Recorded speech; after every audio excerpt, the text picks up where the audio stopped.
Sí,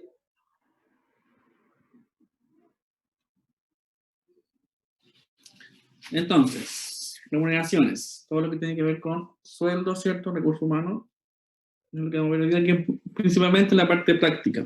Igual voy a hacer una pequeña introducción de la parte teórica, pero lo importante de esto es la parte práctica. Entonces, tenemos laboral, ¿cierto? La norma laboral, ustedes saben que existe, ¿cierto? Un código del trabajo, ¿ya? Que es la que estipula, ¿cierto? Todas las leyes laborales, ¿ya? Eh, todo lo que tiene que ver con las normas laborales, ¿cierto? Que lo maneja principalmente la Inspección del Trabajo. Recordemos que para el tema de los impuestos, ¿cierto? Para el tema de IVA, de renta, lo ve principalmente impuestos internos, ¿cierto? En este caso, la entidad encargada de fiscalizar todo esto de la parte laboral es la Inspección del Trabajo. Lo que vamos a hacer, ¿cierto? Principalmente, como les comenté, es determinación de liquidación de sueldo, ¿ya? Que es lo que finalmente nos importa a nosotros, o a ustedes principalmente, ¿cierto? Y para eso vamos a hacer casos prácticos, ¿ya? Como les comenté antes de comenzar, ¿cierto? Un pequeño pincelado. Espera, ¿se puede hacer la ventana? Hay mucho ruido de micros. Entonces vamos a hacer una pincelada, ¿cierto? De la norma laboral. Primero tenemos un contrato de trabajo. Dice que es una convención por la cual el empleador y el trabajador se obligan recíprocamente, ¿cierto?, a prestar servicios personales, el trabajador, ¿cierto?, bajo dependencia y subordinación del primero, del empleador, y aquel, digamos, se obliga, el empleador, ¿cierto?, a pagar por estos servicios, ¿cierto?, una remuneración determinada. Esto es lo que paga, digamos, el empleador. Tenemos distintos tipos de contratos de trabajo, ¿ya? Principalmente son tres. Ya existen otros también que son menos comunes, por ejemplo, el part-time, ¿cierto? Tenemos el indefinido, el plazo fijo, por obra o faena determinada. ¿Ya? Esos son los tres principales, ¿cierto? Y los más importantes. ¿Ya? Como les comenté, por ejemplo, está el part-time, que el part-time, como lo dice el nombre, ¿cierto? Para los trabajos part-time, son muy parecidos al plazo fijo, ¿cierto? Pero tienen un sueldo menor, tienen horas, digamos, ahí distribuidas en la semana, qué sé yo, pero es muy parecido, solamente que es part-time, ya es otro tipo de contrato. Tenemos el indefinido, ¿cierto? El indefinido, como lo dice la palabra, no tiene fin, entonces el empleador contrata a una persona, a un trabajador, ¿cierto? Indefinidamente, ya, y se le puede poner términos, es efectivamente igual, por alguna de las causales, ya que estipula la ley, ¿cierto? En el Código del Trabajo. Y digamos, este es el más común, ¿ya? El que todo el mundo tiene. ¿Ya? El plazo fijo, como lo dice el nombre también, ¿cierto? Tiene un término determinado, está estipulado en el contrato, en el mismo contrato.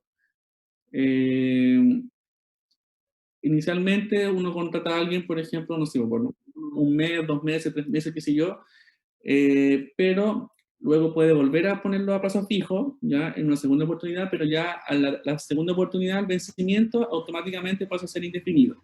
¿Ya? Por eso que este plazo fijo se ocupa mucho al principio, pero ya después, obviamente, se tiene que dejar de ocupar porque automáticamente pasa a ser indefinido. No sé si ustedes se manejan igual o han tenido este tipo de contratos, o si los conocen o algo, o están sí, perdidos.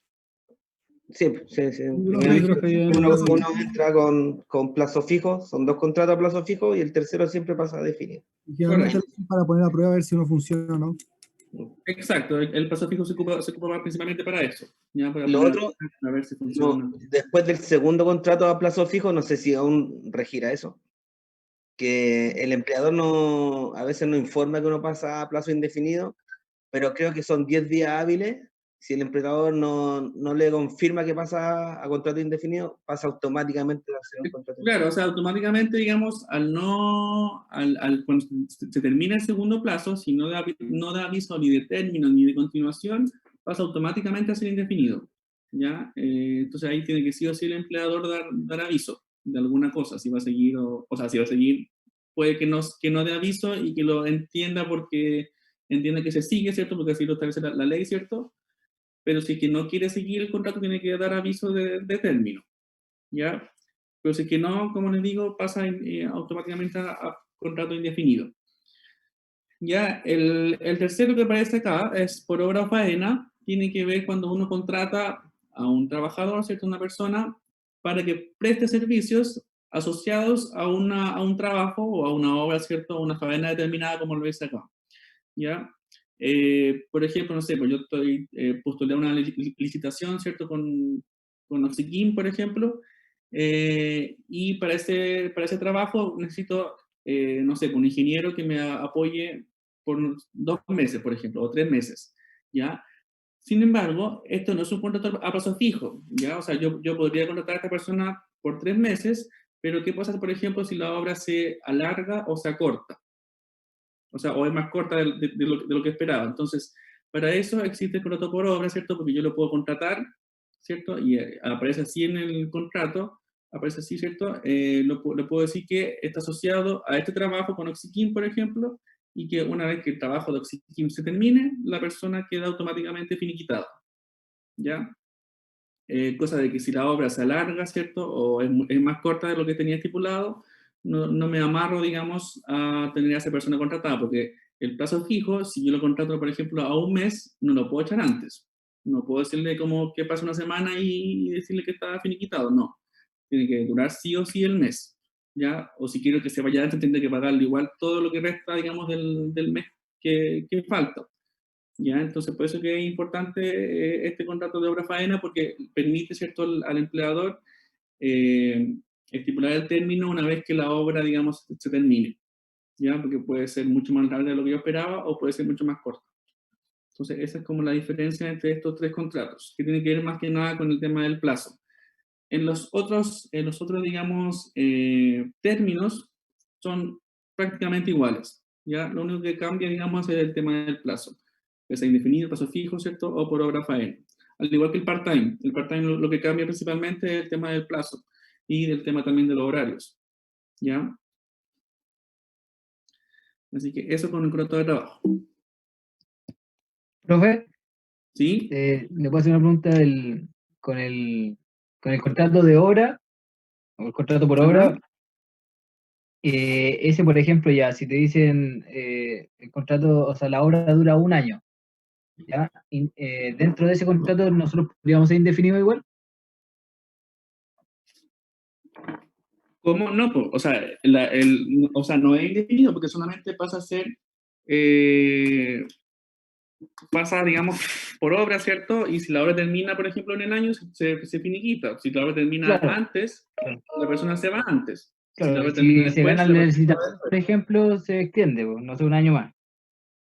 Exacto. Esto que va a estar siempre ligado completamente, estrictamente al trabajo que uno está ejecutando. Entonces, claro, en ese caso ahí, digamos, siempre uno tiene que adjuntar, no sé, pues en el caso de la empresa de trabajo, por ejemplo, tiene que adjuntar en la orden de compra, por ejemplo, con la empresa mandante o el contrato con la empresa mandante, ¿cierto? Y tiene que Ya, acreditar que el contrato continúa, ¿cierto? La obra o se terminó o qué sé yo. claro. Sí, Pero entonces no tendríamos como los beneficios en realidad del indefinido. no, no, O sea, no, no, tendría esos beneficios. no, no. Ah, ya, ya, ya. Así que eso es importante. ¿Qué tenemos como elementos esenciales dentro del contrato? Primero tenemos que, o sea, que son dentro del contrato, ¿cierto? Tenemos varios artículos, varias cláusulas, ¿ya?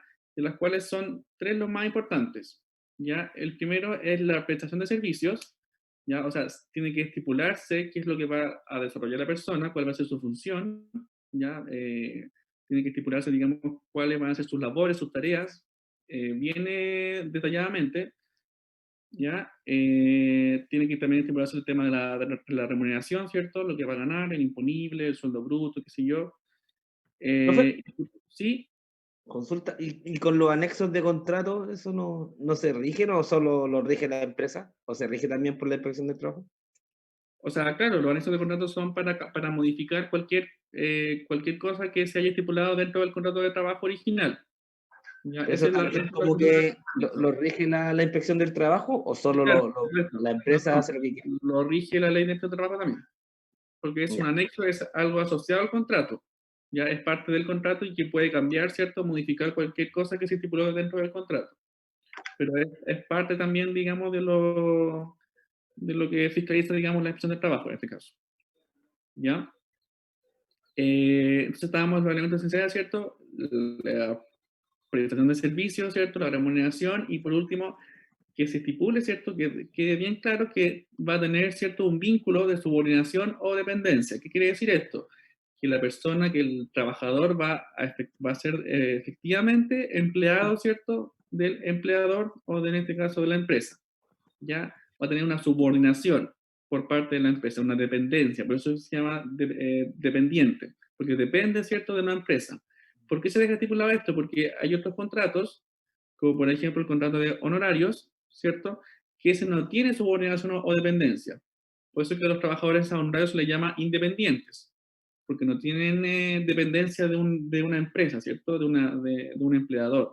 Entonces, por eso es que se deja bien estipulado en este contrato de trabajo que sí tiene en este caso su obligación o dependencia, ¿cierto?, del empleador, de la empresa que lo está contratando. Ya tiene que existir ese vínculo. Si no está ese vínculo, ¿cierto?, no se rige bajo las normas de la ley del trabajo. Porque Como por ejemplo, como comenté, el tema de los honorarios. yo se lo consulto, profe, porque en la empresa en que yo trabajo hay un, un dilema eterno, que cada 2 meses nosotros firmamos un anexo en que la ¿Ya? empresa, si requiere que nos quedemos 2 horas extra diarias, es obligación quedarnos. Y hay gente que no lo firma, el anexo, porque no quieren quedarse, no quieren sentirse obligados a trabajar. Claro, chuta. Suele pasar. ¿Y eso se puede hacer? No, pero Raúl, parece que eso no es así como decís tú, porque según yo tengo entendido, las horas extras, si tú quieres, las haces, pero si quieres hacerlas, tienes que firmar como para decir que tú estás dispuesto a hacerlas, si es que puedes, o sea, si es que quieres, pero no son obligatorias. Es que por lo que yo leí, como que se entiende de que O si la sea, empresa te pide quedar 2 horas, tienes que quedarte. si es que está estipulado en el contrato de trabajo y la persona firmó ese contrato, ¿cierto? Que ahí, no sé, el contrato dice que uno puede hacer hora extra, nada que hacer porque está estipulado en el contrato y ya no se puede volver atrás. Ya no es algo, digamos, que sí, porque todo lo que queda estipulado bajo el contrato, ya es lo que se tiene que regir, digamos, lo que rige, ¿cierto? Para más adelante, no sé, por el caso de la hora extra, sí que está estipulado en el contrato que la hora extra se tiene que hacer, ¿cierto? 2 horas extra por semana, qué sé yo, hay que desarrollarlo. Si es que no está estipulado, queda abierto. Y como queda abierto, claro, ahí uno tendría que pactar, ¿cierto?, con el trabajador si es que efectivamente las hace o no las hace. ¿Ya? Pero, profe, al menos según Obviamente yo no es tengo obligación. ¿Cómo, perdón? es que digo, por lo menos lo que me explicaron a mí cuando estuve trabajando en Santiago, es de que uno no puede, o sea, en el contrato no pueden aparecer las horas extras como per se, o sea, porque uno firma por 45 horas semanales, pero no, en el contrato no claro. pueden aparecer horas extra. Entonces, O sea, uno tiene que estar cada 2 meses firmando que uno está de acuerdo en hacer horas extra. Si es a que... lo que yo me refiero es que tiene que estar estipulado en el contrato que cabe, digamos, la posibilidad de que en un futuro puedan realizar horas extra. No digo que tienen que salir las horas que va a hacer ni nada, porque eso se va a ir viendo en el camino o se ve con el empleador, con el trabajador. ¿Cierto? Solamente que en el contrato tiene que estar estipulado de que es posible que el empleador solicite al trabajador, ¿cierto?, el desarrollo, ¿cierto?, de horas extras. Solamente eso, no estoy diciendo que tiene que ir la cantidad de horas, ni cuándo va a ser, ni dónde, ni nada de eso. Solamente quede estipulado, que quede concretado, ¿cierto?, que que exista la posibilidad de que efectúe horas extras. De hecho, yo en mi contrato tengo un punto, es que como la empresa en la que yo trabajo está en varias partes de Chile,